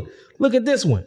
The gateway and hemisync. It says, now that we have briefly profiled the basic mechanics and the principal techniques for altering and expanding your consciousness, which we share the same of the objective and the methods employed in the gateway experience, we may proceed to focus on the technique that involves fundamentally and the coherence of amplifying the frequency of the brainwave output between the left hemisphere and the right hemisphere so we can alter our conscious state and move it outside of the physical principles that gains access to various levels of intuitive knowledge, which meditation is used to hemisync these techniques, which is defined in this monograph by Moreau Institute trainer Melissa Look, they giving out the names of the sergeants and shit. Melissa Jagger. And it's showing you how the state of consciousness can actually be projected outside of the body. And you can use this to hemisync your body and to actually activate your chakras, or what you would call the raising of your Kundalini spirit. Now, if this is all folklore and spookism, why is this from www.cia.gov? And this was classified for 50 years. They just unclassified this 3 years ago. And I got all of they unclassified. I buy it off the web. I be spending thousands. I buy all that shit. Yeah. Hell yeah. Man, that stuff is scary, bro. Man, bro. Let me just ask you about sexual energy. Yeah. Now, do you believe that, if we don't use our life force, we can use that for other areas? Yeah, most definitely. So it's called creativity. And even you still using it for sex, though. Everybody thinks sex just is involved in penis and vagina, but it's not. Yeah. You can have all sex mean is the exchange of masculine and feminine energy. That's all sex is. And through that exchange, you create an idea. And through that creation of an idea, you move forth with it, and then something manifests in the physical realm. That's what sex is. So my OGs used to always tell me dick and pussy make a baby. That's sexual energy. A penis and vagina come together. You exchange these bodily seminal fluids. From there, the creation come. It was the thought. The thought was sex because you had the desire through the limbic system. Oxytocin now is released through the brain. Through this oxytocin, dopamine is released. You have sex. You actually ejaculate into the woman. From that thought, you have the act. Then the act produce a baby. This baby come from your thought. It was a thought first. It manifested into your seminal fluid called a seed. Through that seed, you had the act of sex. And through that sex, a creation come forth. Same thing with a business. Imagine you sitting down, because in order to create, you need to use the right hemisphere of your brain. The right hemisphere of your brain is the feminine side. The left hemisphere of your brain is what you would call the actual masculine side. That's where you get Abraham in the Bible. Sarah and Abraham, when you put that together, it says cerebellum. So the Bible, even the Bible's talking about the hemisyncing of your brain and raising your Kundalini energy, killing the old man and becoming a new creature in the Christ consciousness. All this is talking about sexual energy. So for instance, you have an idea. All right. So the rational side or the masculine side says I need to protect, provide, and take care of myself. That's masculine. The actual feminine side, which is the right side, is going to say, well, I need to come up with an idea for I can do those masculine things. So now your left and your right hemisphere of your brain starts interconnecting. Dendrites and melanin neurotransmitter are now sharing information. This is called sex. So from this sex, you create a better idea. Now you get into entrepreneurship and you say, you know what? I'm finna start up an LLC. The LLC is your new baby. You put a name on it. You corporate it. You probably put an S corp on it. Then you fund that entity. And then from you funding that entity, you go out and you do the work and you get paid for your self-employment, right? For being out here grinding in the streets. When you get that money back, you just have received your reward for your due diligence of having sex, which was creating that idea. Now a whole baby come from that and you benefit from the child. So even when you look at a business idea, that's sex. When you can have a conversation with somebody and you gain some type of exchange from it, that's sex. Whenever you can create something and through that exchange, you benefit from it, that's sexual energy. So when you see artists, they're in a feminine side. When you see brothers rapping, even though they rapping about killing niggas, that's the feminine side to be able to come up with lines and creativity. They in a feminine side. You know what I'm saying? When you see people more in a logical side, jumping out of airplanes, fighting, brawling, that's all masculine energy. You know what I'm saying? Mathematics, feminine side. Social studies will be more masculine. Whenever you have to articulate and express, that's the feminine side. And we are more feminine than masculine. That's why we have daughter cells. That's why you have something called the mitochondria organelle. All of this is the feminine aspect of man plus the right brain. So your spiritual side is your feminine side. Just because it's feminine don't mean that it's homosexual or that makes you gay or that means that you of a woman. It just means you're using your feminine side. Dark energy is feminine side. You know what I'm saying? Light energy is masculine side. That's why men are electrical. Women are magnetic. That's why a woman want to know how you feel. A man want to know what you think. It's different. That's why we communicate different. Men think with their frontal lobe. You know what I'm saying? Most women think with their cerebellum. Women brains, the right side of women brains is bigger than the right side of man brain. And that's the reason why when man and woman come together, it creates God. So yeah, it's crazy. So yeah, man, we having sex all day. Sex ain't just putting your penis in no vagina, brother. It's creating something through exchange of energy. Now, do you practice like semen retention? Semen retention. Sometimes I do. Sometimes I don't. It depends on how I'm feeling. Because sometimes I want my release. Sometimes I hold that release. But I have learned, I meditate and breathe so much, brother. I'm always meditating, doing sound bowl healing, breathing, doing comedic yoga. I'm always doing some type of thing to feed my spirit that sometimes I don't need to hold my life force because I'm drawing in life force from other places. You see what I'm saying? So it just depends on where you at in your journey and in your walk. But I do believe in the benefits of that, but I get more benefits from doing a lot of other things too. Got you. Now, do you think that releasing your semen, it makes you old? Like it ages you? It does. It does. And not only does it age you, the more you release your semen, the more life that you're given and the more you hold it. And that's the reason why if you read in ancient texts, they tell you, to the women that you're going to be with them. Just don't go around spilling your seed. And it talks about masturbation a lot because when you masturbate, you're just giving up free seed. And it takes a lot of energy to push that life force out of your penis. That's a lot of energy. Each time you bust a nut, that's literally a nuclear war bomb that have went off. That's zinc, that's testosterone, that's manganese, magnesium, and iron phosphate all coming into one place, having such a negative charge, becoming an unpaired electron, literally becoming imbalanced. And through that imbalancing of atoms, you have a bomb that explodes. That takes so much energy. That's why as soon as a nigga busts a nut, what do you want to do? Go to sleep. They don't understand that. So it literally robs the body of what you would call energy currency or what we would call ATP, which is adenosine triphosphate, because it takes so much adenosine triphosphate ATP to actually create a baby.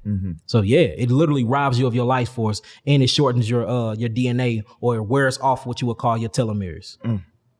Now, but the exchange of it though, even though you're aging, you're recreating. So if you're not just out here fucking to be fucking, then you get exchange from it. Okay. Even though I am ejaculating and giving off my life force, I'm creating babies that I get to live through for multiple generations to come. Got you. But if you just out here busting nuts, ejaculating, just fucking everything moving, then yeah, you're giving away your life force. Now you had mentioned that, you said, I want to say one of your women, that's what you said, but how many women do you have? I have multiple women. I'm a polygynous man, so I have multiple wives.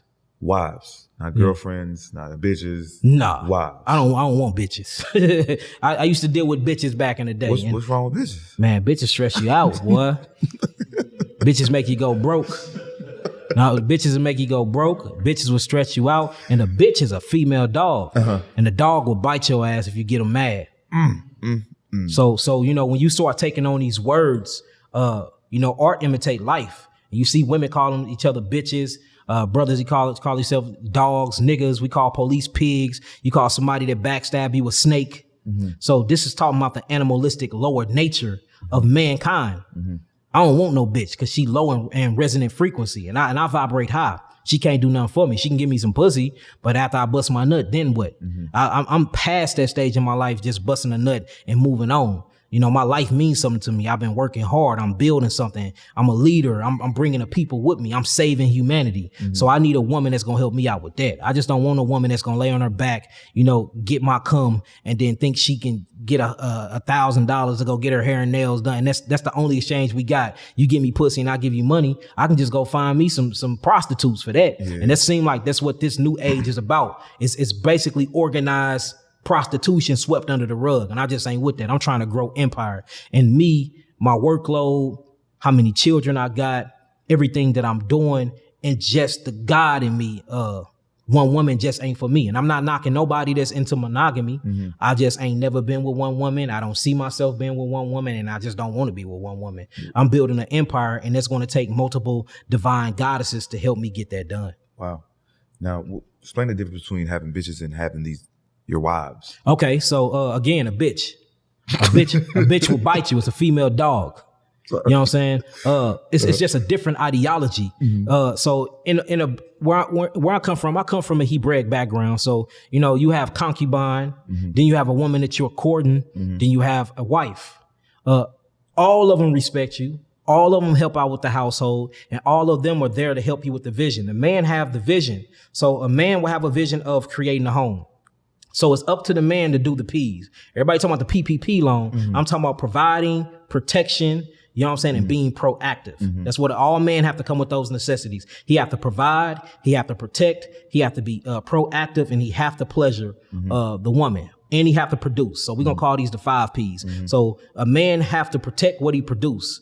After he protect what he produce, he have to provide what he produce for who he's protecting. And he have to protect his children and his wife. All right. In order to get all this done, this is going to take all his energy, time, and focus. So now while you're providing, protecting, and producing and making children, while you away doing these things, you need somebody at home doing these same things, because the woman mirrors the man, doing these same things at home for the children, right? So if you away, you're working being the man, then who is at home raising the seeds? The Yeladim or the Yeladim in Hebrew. So that's what women come in for. So the man have the vision. He have a vision of creating a home. He go provide, he get the wood, he start building and working and build and frame the home. He hang the drywall. He get everything right. The house is then complete in his head. But then you have the feminine aspect. She come in and say, okay, this is a house, but I'm going to make this motherfucker a home. I'm going to make sure I decorate. I'm going to put the couches in this mug. I'm going to put art right here. You know what I'm saying? I'm going to make sure the table is looking right. So now the house is a home. So the man had the vision. The woman got the vision done. Notice the man didn't get that shit done. It took that feminine aspect to actually make the house a home. No, I had my own home for 5 years. Literally, I had one couch. Nigga, we was in that mug kicking it, bro. I had one couch, one TV, and that was it. And we thrived in that house. Then I finally got a woman. The woman came 2 weeks in the house, made that mug look totally different. So it's a woman bringing that completion to a man, bro. She complete the man. Another thing, the man say, I'm finna go get food. So he provide the food in the house. He put the food on the table. The woman come behind him and she turned the food he provided into a meal. Completion. A woman, a man, he want to bust a nut. He thinking about sex. Even though his biological clock thinking about reproducing. He's always giving. The woman is always receiving. And through that receiving, she turned it into completion. That's what a woman is for. Bitches don't do that. So a man, he lay in his woman, he ejaculated in his woman, he till and plant its seed. Without that woman, he can't plant his seed. Won't no baby be produced. So the man, the vision, the thought, I need to reproduce and procreate. He planted seed into the woman's vagina. She incubate. From that, conception happens. And then 9 months later, she bring forth a what? baby. Same thing with money. If you ain't got a bitch that's gonna use you and take your money, give a goddess and a wife $10,000 and give her the vision. You ain't even gotta tell her what, just give her the vision with the money. She gonna turn that motherfucker into $1 million. So me, I'm a smart man. I'm like, okay, if I know women do that and goddesses do that, and I need this done in a short amount of time because what I'm building, and I know that we are at a racer, I need multiple women in. That's it. That was the best fucking explanation I ever heard in my life. Swear to God. That's boy. it. Hey, I'm using that shit every time. Listen, bitch. That's it. So I don't want no bitch. Cause this what a bitch would do. You would hit a bitch and she'd do this. That's services. That's sex for hire. That don't make me feel good. Unless that's just what it is. Let that be on the table. You know what I'm saying? Let that be on the table. Yeah. Okay, I'm buying pussy. Let that be on the table, but don't be a bitch to me and acting like it's something else, and you come in acting like you got these qualities that you don't have, and then it's a year later and I'm out of $200,000 and all I got was some pussy that wasn't virgin pussy in the first place. Because now I'm being used. So that's why I don't seek bitches, I don't seek hoes, I seek goddesses that know who they are, that's emotionally stable for themselves. I don't have to be fucking psychiatrists all the time. You know what I'm saying? Your past lives together, you know who you are, you know you already know your natal chart. You can place your placements in houses. You know how you act. You come to me vulnerable. You put everything on the table and you say, this is what I want to do. So and I'm not a user. I want to make it seem like I'm a user, but I look for women that want to help me expand my empire. So that's what I go after. I don't look for no other. So if you're not trying to help me expand what I already built and add on, and I can add on to you, then I don't see there ain't no point for us to really exchange. And just like, unless I'm just on some whole nigga shit and want to hit, you know what I'm saying? But that's the understanding though. So I don't want no bitches. I'm done with bitches. I spent all of my youth on bitches. Now we got wives. Now we got wives. And our wives are goddesses. And a god means to create. So we have the vision and they get it done. You know what I'm saying? If you read in the Bible, the book Isaiah chapter 43, it says, first you were called by my name, then you were formed, then you were created, then you were made. It's called the 4 levels of creation. First is called. You got to call it. It's the thought. Then formation take place. Then creation take place. Then it is made. The man, he calls it. He got the idea. Then he works on the plan. That's the formation. After the formation is there, he hand that shit over to the feminine energy. She gonna create and then she's going to manifest. It's 2 and 2. And that's how chemistry works. Chemistry works just the same way. When you look at an atom and you look at protons and neutrons, the proton is always chasing around the electrons. The electron is feminine in nature. That's the woman. And she's always paired. It's always 2 women. Always 2. You don't say. Because the moment that it's unpaired, it becomes unstable. So you got 2 feminine aspects, 2 women running around this atom. Then you got the damn proton. Guess what that motherfucker doing? Trying to borrow charge from both of the women. He trying to get some. And then what he does is he borrow charge to neutralize himself and balance him out. And this is how you neutralize an atom from creating what you would call ROS, or a free radical species. So the only way you can do that is by going to get you some women.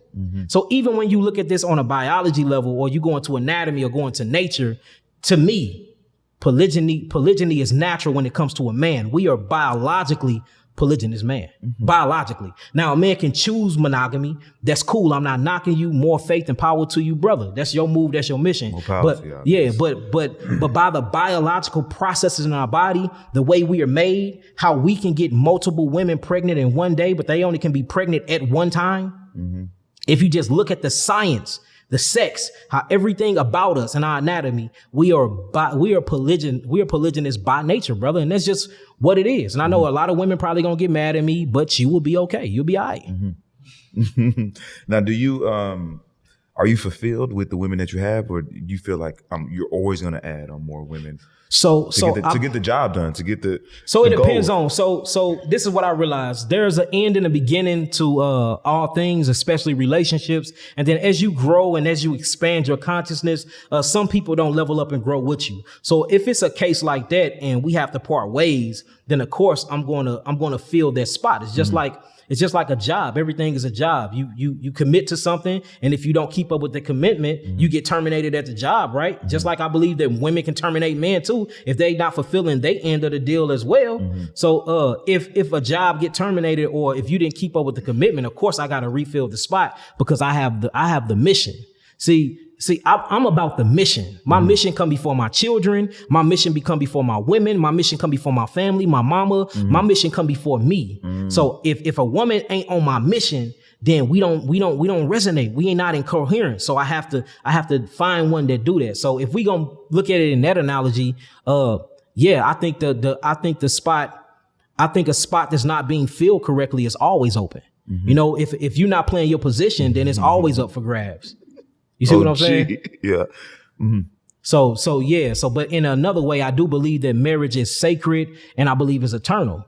And I believe that you stick to what you say. So if we looking at it from that aspect, I think the woman that you marry, and if everything is going right, that's an eternal bond before the eyes of the creator. That's supposed to be everlasting. You know, it's a covenant. And then the crazy thing is when you have sex with a woman and you ejaculate in her, you become a part of her forever. Once you bust that nut in her, you weaken her so-called immunological system. Your sperm passes her blood and brain barrier in a sense, and you connect to her mind for the rest of her life. You know what I'm saying? And then a woman have a secretion called copulin or copulin, and she literally does the same thing through to the male. So we're swapping out genetic material and we're binding chemistry and DNA, we becoming one. And that's why I believe that, you know, it ain't, we shouldn't take that lightly, just going around fucking on everything because you literally becoming genetically one with that person. So I don't want y'all to think that I'm out here teaching if the woman ain't right, get rid of her. But in the same sense, I'm saying, yeah, if she ain't right, get rid of her. Same thing with the man. If the man ain't doing his due diligence, if he ain't protecting, if he ain't providing, if he ain't producing and he's not being proactive and he don't have a purpose or a mission, hey, woman, maybe you need to rethink the man that you with. So it's on both sides of the spectrum here. I ain't here just, I ain't saying I'm pro man or pro women. I'm saying I'm pro life. Pro life. That goes with business partners, friends. Facts. Anything. Let that shit go. I just know how they take this segment and try to flip it upside down, saying I'm teaching bigamy and teaching men how to be whores. I'm teaching men how to build empires. And look, I'm not saying that an empire can't be built with one man and one woman. I'm not. But I'm just saying what's required for my empire and everything I got going on and how big, expanding, and extensive it is. Yes. I need multiple women. That's it. What is the conversation like when you're dealing with the woman? Like you meet one, you're like, well, listen, I got multiple wives. This is my plan. This is my mission in life. Are you on board or not? Is it? All in all, yeah. Basically. Yeah. I mean, you can ask my man, I'm the most honest man in the world, man. Yeah. I don't lie. I don't sugarcoat. Now, I used to be a lying nigga. Don't get me wrong. I used to lie about pussy. I used to know I'm not messing with her. So that was my immature stage. But I noticed that I have a conscience and it's hard. And when you lie, you got to keep up with the lie. You start catching over yourself. So what happened was I started realizing that, not saying that women is not the catch, I just started realizing I was the catch.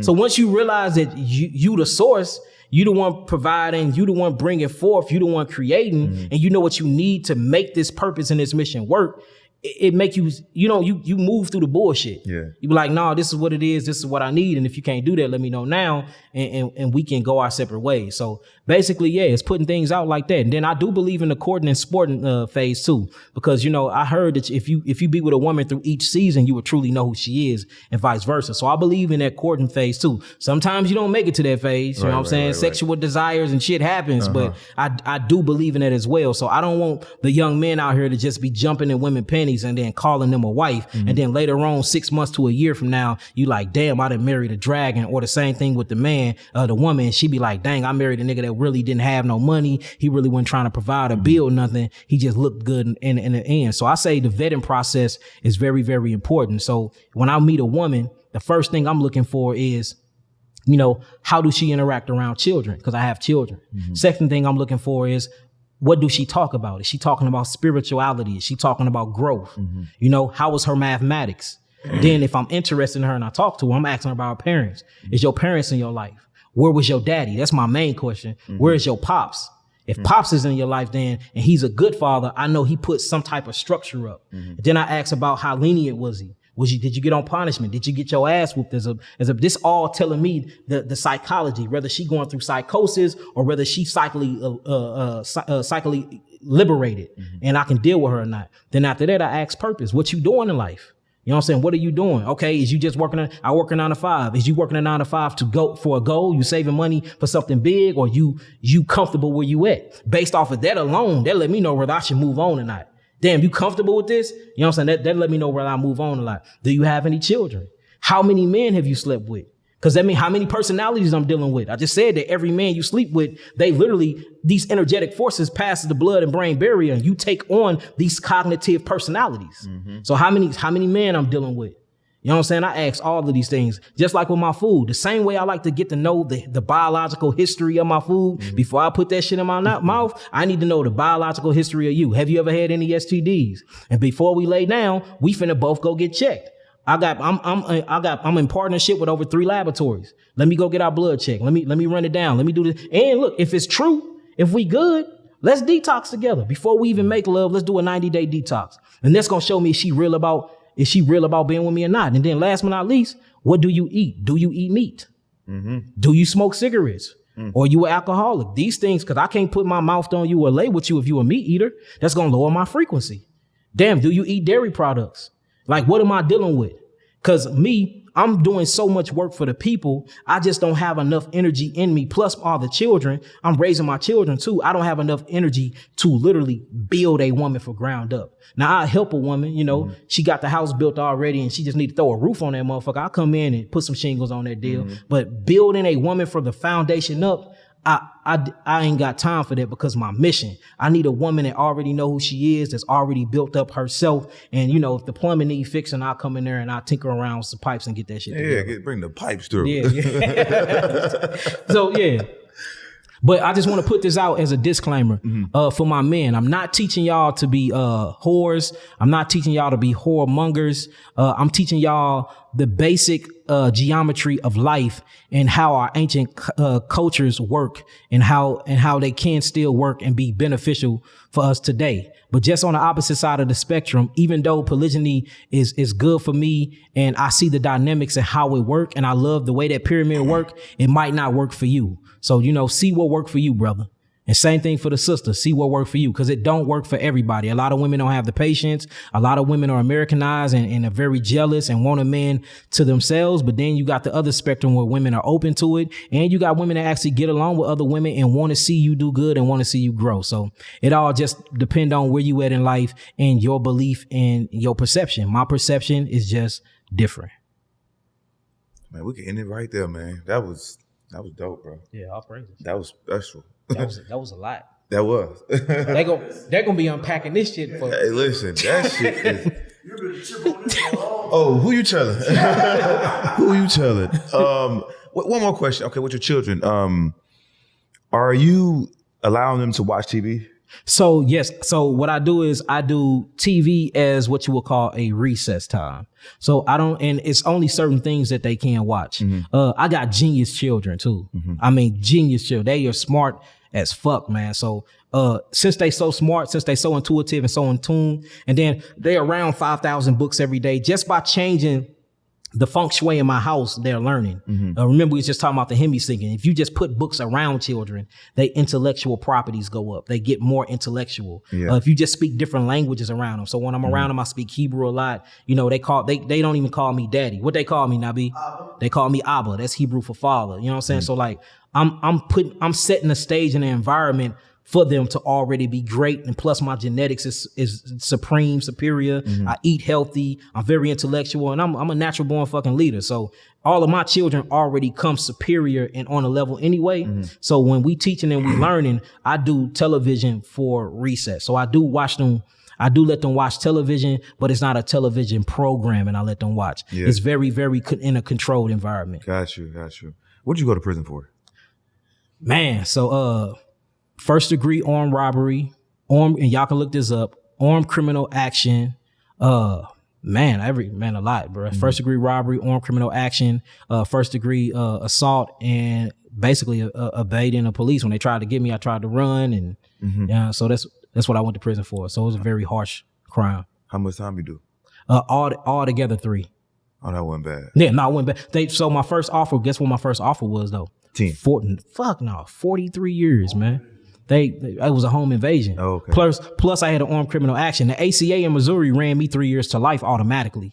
Yeah. 3 years to life. But my home invasion, bro, that was 15 years to life. So the armed criminal action was 3 years to life. Home invasion, 15 years to life. The armed robbery, 25 years. Damn. Armed robbery. And all this was my first offense. Man, they tried to hang me, man. They tried to hang me.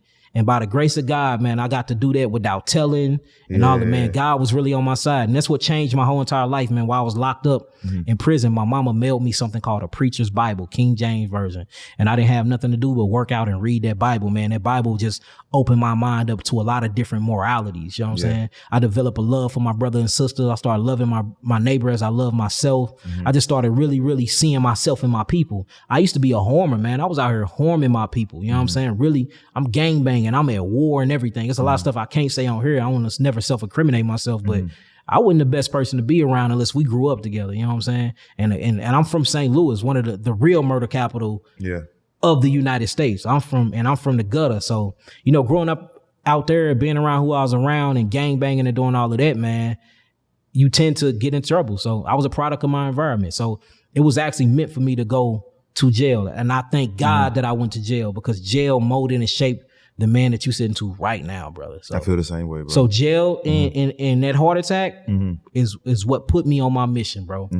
Because when I got out, even though I still bullshitting a lot, I went out here robbing and shooting niggas, boy. I'm like, no, I couldn't do that. Man, I'm up in that mug. It changed my whole perception, man. I started going crazy in that mug. I started going crazy and spazzing out so much, they ended up putting me in a cell by myself. I had this corner cell before trial and all of that. I was by myself in isolation because I was wigging out in that deal, bro. I was going crazy. Niggas, I'm swinging on everybody, proving myself. So they had me in this cell, this little corner cell in St. Louis County by myself for 6 months. I've never in my life read that much, bro. I've never in my life been sit down and was by myself. I always was around a group of niggas, or I was always around a bunch of pussy. Bitches, not goddesses. I was either around some niggas, not gods, or some bitches and not goddesses all the time. And we were surrounded by drugs, cocaine, guns, weed, cigarettes, alcohol all day long. Man, the detox withdrawals I went through, man, been in there the first week, I almost died. Shivering, cold, fever, all of that been in that deal. But once all of that detoxification came and I sat down and my mama started sending me them books, man, and then I'm in there reading about, different books. I'm in there reading about John Henry Clark. My mama was putting me on game about these black psychiatrists that was doing something for the people. You know what I'm saying? I'm in that mug, Dr. Wilson, damn, I can't think of his name. Dr. Emos. What's his name, Nabi? Wilson. I think it's Dr. Emos Wilson. I got the hip to Dr. Emos Wilson, John Henry Clark, Dr. Yahki Ben Yosef. Man, I'm in there reading books about how we the black Jews, we're the original people of Israel. Then I'm in there reading about African spirituality. I'm linking everything with the Bible. Man, I was in that mug elevating, man. Just by myself, reading books. Dr. Amos Wilson. Sorry, Amos. Moment of silence, Dr. Amos Wilson. Ashe. I got so much knowledge at the tip of my head, it be coming out jumbled sometimes. But good.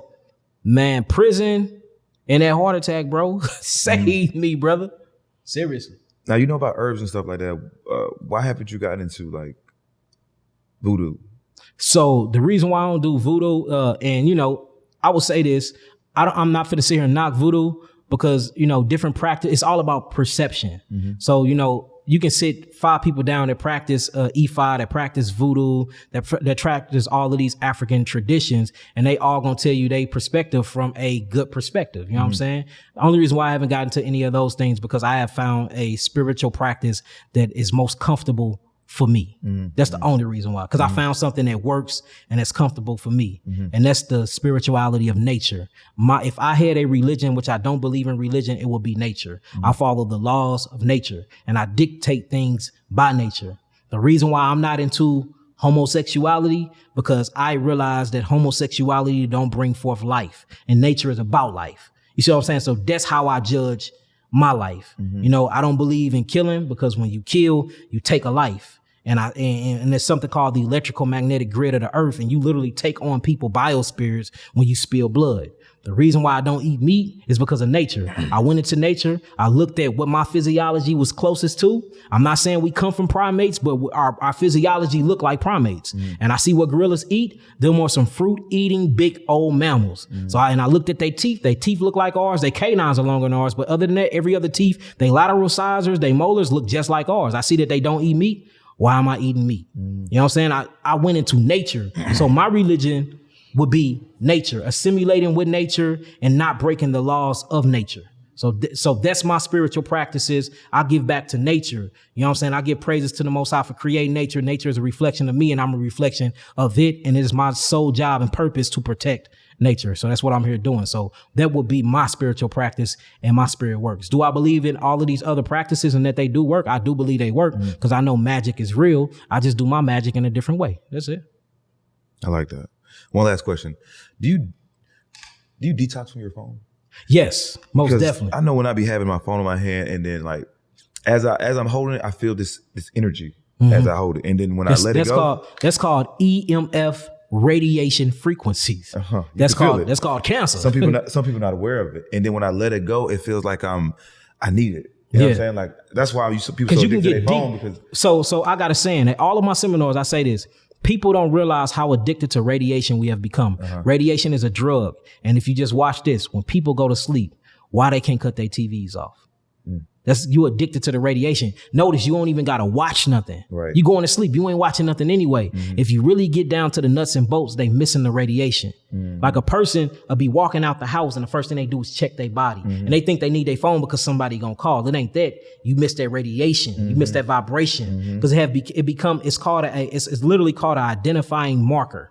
You can have another identifying marker that have become a part of your blueprint, or what you call the electrical magnetic grid that permeates from your body. Yeah. So you feel it when it's missing and when it's gone. And you start having detoxification symptoms when it's not around. Imagine somebody that surfs the internet all day and is texting on their phone all day. Look how bizarre they go when they lose their phone. Nothing else fucking matters. They will go through hell and hot water to get their phone. In fact, I watched somebody just on TikTok drop his phone in the ocean. Do you know this man jumped in the ocean and tried to find his phone? That bitch gone, man. No, he found it. Not only did he find the phone, but he found like 3 Apple Watches while looking for it.